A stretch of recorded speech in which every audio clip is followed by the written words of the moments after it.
Now, I got the sweetest note in the mail yesterday. Recently, I've just had a little flurry of thank you notes and lovely messages and cards in the mail. I can't tell you how much I appreciate those. It's so dear of you guys. When I get them now, I'm going to start remarking on them and showing some of them to you in the community tab. To access the community tab, you're just a member of the Linda Vater YouTube channel, and you can just join and click up, and there's a couple of different levels. But that way I can share and really personalize some of the exchanges that I have with all of you, because you guys are just really just great. I want today I'm going to work on a couple of projects today. This is one of them, but it's not the one that we're going to tackle on this video. I need to do a makeover of my back porch. A lot of these things aren't things that typically I have to tackle every year, but because of our harsh winter, so many things had to be replaced. Some of the infrastructure and the furniture, I call it, in my garden expired in that Arctic blast. So this is one area that needs to be done. Excuse the plane overhead. This is one area that needs to be done, but we're going to tackle it in the next video. I want to come over here to this area, which should really be one of the easiest to maintain areas of my garden, and yet I have had to do restoration on this space probably more than any space in my landscape for a couple of different reasons. This time it's because the Arctic blast that came through, all sorts of damage, and the damage, by the way, was not just from the cold. It was also from the ice storm before the cold, and it was also from falling limbs that then there was literally a physical assault on some of the shrubbery and the understory plants because of the following trunks, limbs, and branches. So it was basically a triptych of disaster. So this area, prior to this reason, the former reason was because there was all sorts of plumbing issues out here. I had to have a new clean out valve, I had to have a new line run to the end of the property, and all of this stuff had to be dug up, and it just continues to be brutalized in one way or another. But I do have some foundation plants in here that, despite all of the turmoil, seem to make it. And it's that I'm going to address first today. Now, I did have, if you've watched some of my previous videos, I did have in here some nandinas in the background, and then I was trying my best to grow some camellias. They were southern living plants, and they did okay for a while. They never really did great. Camellias, just even being a southern specified variety, they just really don't like Oklahoma that much. And they really didn't like this past winter. So those went in, and then they came back out. Now, a couple of years ago, I planted this Terra oak leaf hydrangea that has done beautifully, so beautifully that I've already planted one more, and I may even plant another one. And this is also a southern living plant. This is a Utopia U. Now, what I can't wait for is for this Terra hydrangea to get big, put out those perfect white blooms, because then they will peek through the wrought iron railing of those steps, which are also getting a remake. I did plant a couple more Obsession nandinas in the back, because some of the previous shrubs just got crushed. Do I wish they had some more height on them to hide these cable wires? Yes, and ultimately there will be. Now, historically, in the past, a lot of this ugliness was also camouflaged by the bounty of stuff that was coming out of the window box. The entire contents of the window box. Some of the things in here had been in here for close to 15 years.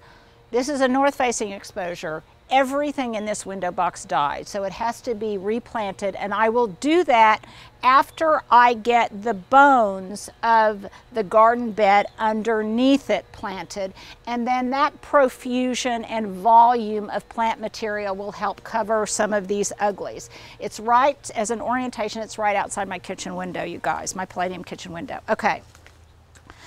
This has been a vexing area that has been taunting me ever since this happened, because I just couldn't figure out what I wanted to do. But you guys, and please give me your examples of this because I would love to know them. If you wait long enough, sometimes the garden itself will tell you what to do. I just wasn't sure. At first, this Aucuba japonica looked great, and I'll put a link below to a source for this Aucuba japonica. It looked great. It made it through. And then I don't know why in the spring, after looking really good, like it had survived the assault, the winter assault, then it started looking droopy, and some, I guess, just belated damage started to come out. So I was just really unsure of what I wanted to do. Did I need to cut it back? What? And then I had an aha moment when this plant screamed at me and said, you're giving all of your pruning up attention to other shrubs in the landscape, and you've never done it to me, and now it's my turn, and I'll be darned if it isn't its turn. So Stuart, if you'll look down in there, you can see how I've got some brilliant structure from not only this japonica, but also for this huge Japanese spreading yew underneath.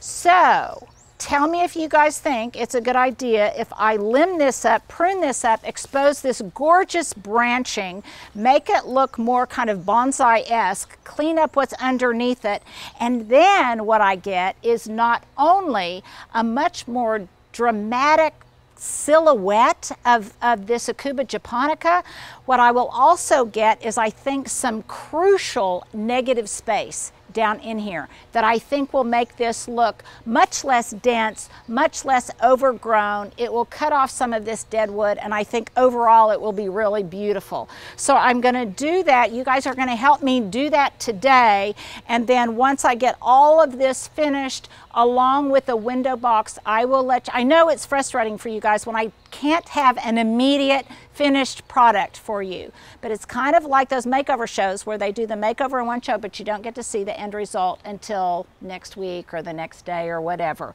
because I do this myself, so I do need time to get it finished. Okay, so I'm going to start here with some of these branches that aren't very big, but obviously have damaged foliage. And I'm going to work from the inside out. So if you can see here, and I'm going to try not to poke Stuart's eye out, I'm cutting off what is really, really dead. And what this will do is open this up, and I'll be able to see kind of what's going on underneath. You can see here how it's brown to this point, and I'm going to cut it there in hopes that my might leaf out, and I'm going to take this one off. So have a good pair of sharp pruners, and I also have some of my favorite Centurion loppers around here somewhere. I'll find them here shortly. Okay, in the meantime, it's very windy today, you guys. I hope you can hear me. I'm going to cut out more of this in the interior, and I think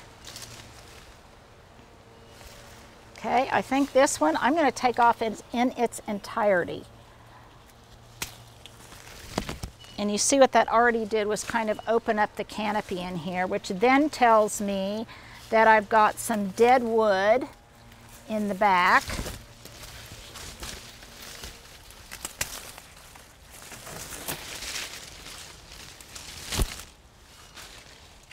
And what I'm always looking for is that one cut that is really going to do it for me.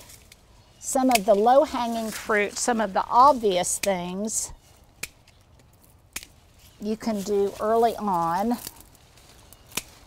This one is low and cascading, and I'm going to go ahead and take it out because I trample on it whenever I try to access my hose. So I'm doing some of this pruning not just for aesthetic reasons, but for practical ones as well. Any dead wood gets removed immediately.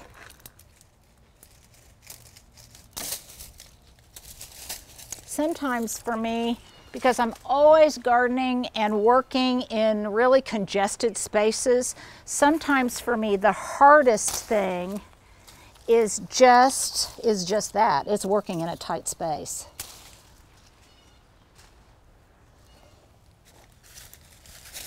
I hadn't realized how beautiful the trunks of this Japanese spreading yew are. Now, while I'm doing this, I want to show you something here, you guys.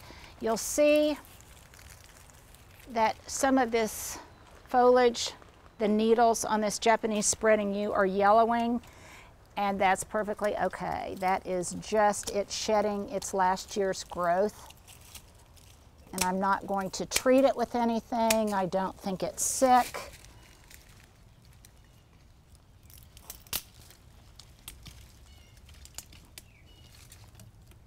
Like I say, I'm always in really congested spaces. The old wood, the old dried out wood, is definitely harder to remove because it's so brittle than the young wood. Some of it probably just wants to be. Okay, my off-camera helper. I'm going to remove this lower branch right here. This isn't really elegant work, you guys, but it's very satisfying. And I think if you like doing this same thing, you know exactly what I mean. Sometimes I'm not getting a clean cut, and it's not because my tools aren't sharp. It's mostly because I kind of can't get just the right angle. That's it more often than anything else. And these are these Centurion loppers that I like so much. Okay, Stuart, look, pan over there and let me see what I've got going here. Okay. I should have on my gardening apron so that I could keep my pruners in there and I wouldn't have to keep bending over. Okay, you can already see in here how it's starting to really expose all of that gorgeous branching below. Stuart, can you see that? Okay.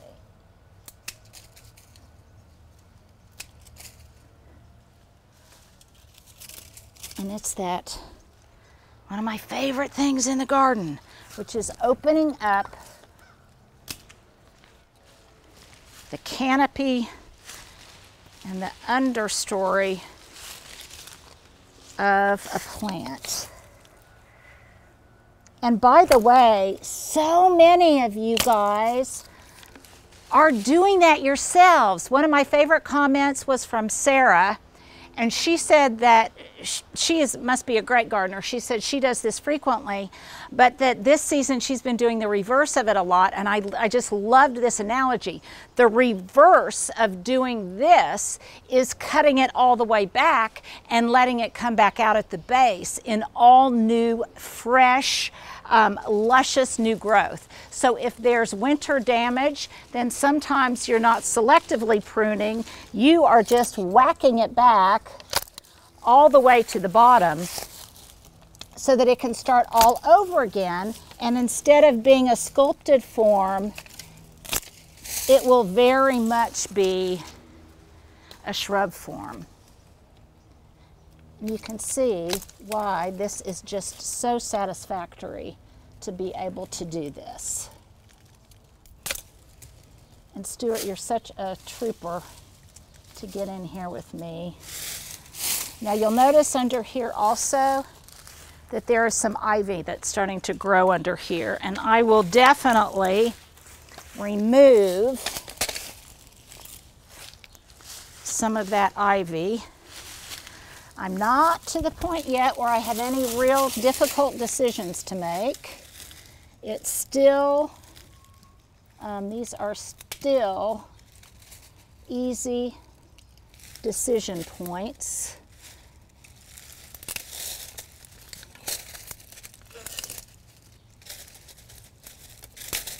Some of these I'm going to have to tackle from a different aspect.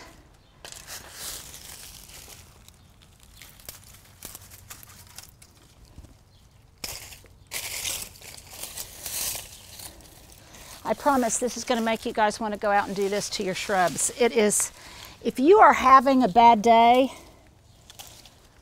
I promise you come out and do this and you will have immediate gratification, really feel like you're accomplishing something, and it will give you a whole new perspective on life. Moving your coffee pot to the other side of the kitchen will also do that.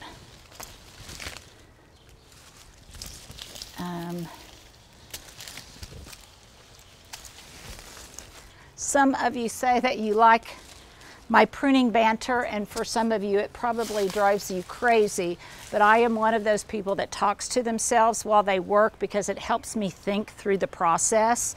You guys might be the same.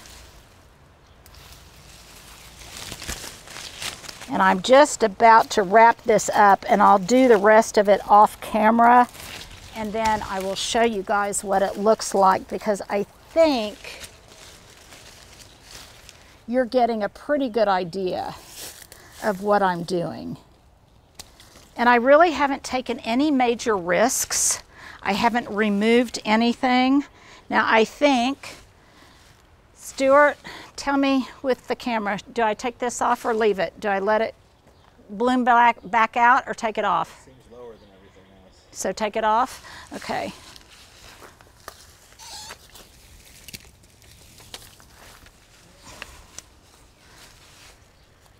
I think I'm going to move it because look, there's another one down there coming out.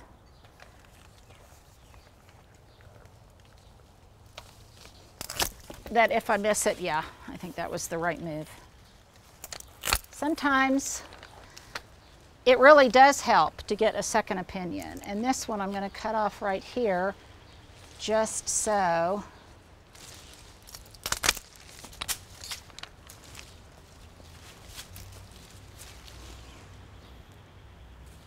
Sometimes when you do this, it gives things almost a tropical feel too, when you have then these large leaves and all of this beautiful architecture that kind of grows along the base. I never really appreciated before how gorgeous this horizontal growth to this Japanese spreading yew was. So I'm going to finish this up.